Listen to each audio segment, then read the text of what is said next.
Hello guys, Mukkam ഫെസ്റ്റിന് പോയപ്പോൾ കണ്ടൊരു കാഴ്ചയാണ്.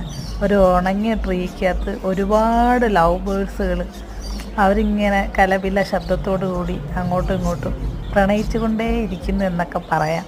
നമുക്ക് എന്ത് ഭംഗിയാണ് കാണാനെന്ന്. നല്ല രസമുണ്ട് കാണാനായിട്ട്. മുക്കം ഫെസ്റ്റിന് പോവാത്തവരൊക്കെ പോവാം. ഓക്കെ ഗായ്സ്, എല്ലാവരും എന്നെ സപ്പോർട്ട് ചെയ്യണം, സബ്സ്ക്രൈബ് ചെയ്യണം. ഓക്കെ.